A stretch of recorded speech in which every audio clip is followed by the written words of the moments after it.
तो एक लड़का, अल्लाह ना करे ऐसे वाकयात हों, एक लड़की से ज्यादती करता है, पंचायत बैठती है, जिसके साथ ज्यादती होती है और जो ज्यादती करने वाला होता है, दोनों की आपस में शादी कर दी जाती है कि चलो जो कुछ तो हो गया, अब दोनों की शादी कर दी जाए।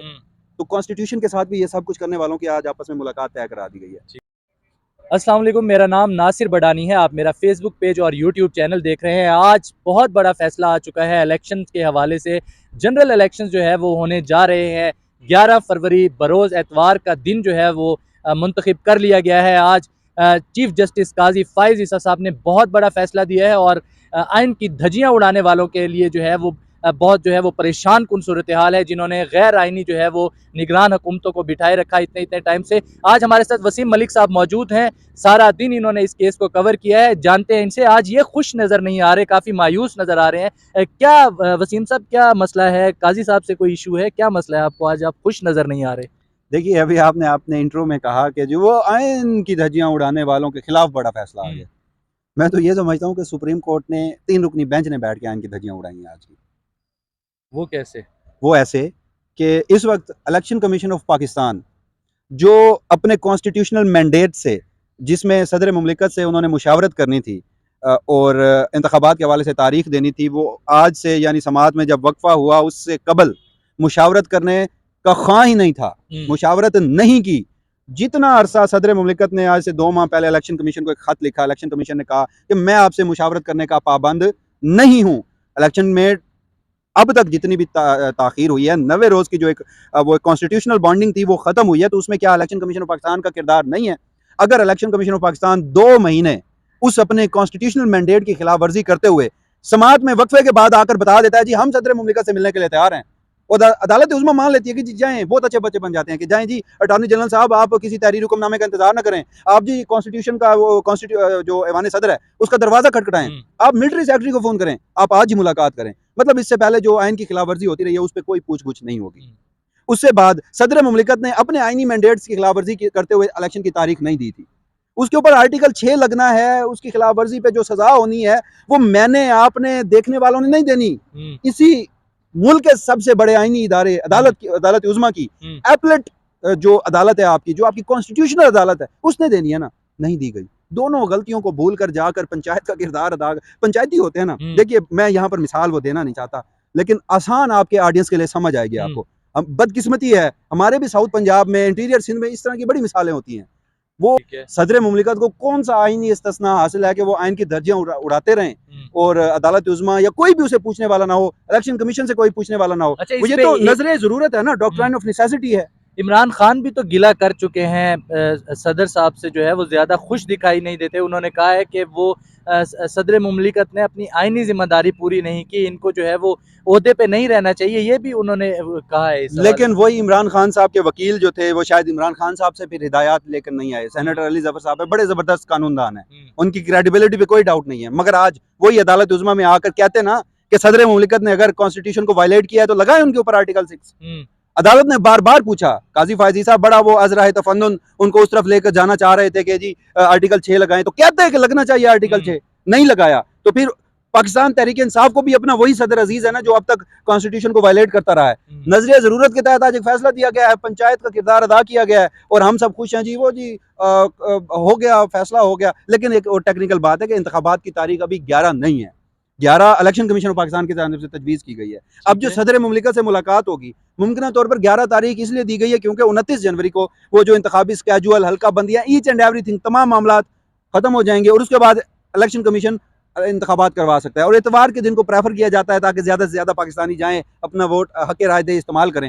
तो जो 29 को मुकम्मल होगा ये सारा प्रोसीजर, उसके बाद 5 फरवरी को इतवार आ रहा है, 5 फरवरी को इंतखाबात ना करवाने की, इलेक्शन कमीशन की तजवीज़ ना देने की मंतक मुझे अभी तक समझ नहीं आई कि 6 दिन चलें, 90 दिन तो वायलेट पंजाब और KPK में तो इस वक्त 4, 5, 6 माह में हालात यहाँ तक आ गए हैं कि ये आपके सामने जो प्राइम मिनिस्टर सेक्रेटेरिएट है, यहाँ पर निगरान वज़ीर आज़म बैठते हैं और चारों सूबों में निगरान वज़ीर आला बैठते हैं। इन्होंने अखबारात में इश्तिहारात दिए हैं और पता नहीं एडवाइजरी जारी की जाती है कि खुद के साथ निगरान ना लिखें, जैसे वो कोई अवामी मैंडेट लेकर आए बैठे हों।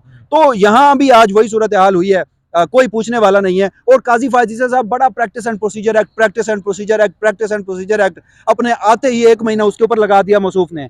अदालत उज़्मा के फुल कोर्ट ने फैसला किया, जो प्रैक्टिस एंड प्रोसीजर एक्ट है उसे अपहोल्ड कर दिया, उसको ग्राउंड में नाफिजुल अमल कर दिया। मगर उसी प्रैक्टिस एंड प्रोसीजर एक्ट में दर्ज है जनाब कि जी जब कॉन्स्टिट्यूशन की इंटरप्रिटेशन होगी, जब कानूनी मामलात की तशरीह होगी, तो उसके बाद 5 रुकनी बेंच बैठ के मामला सुनेगा।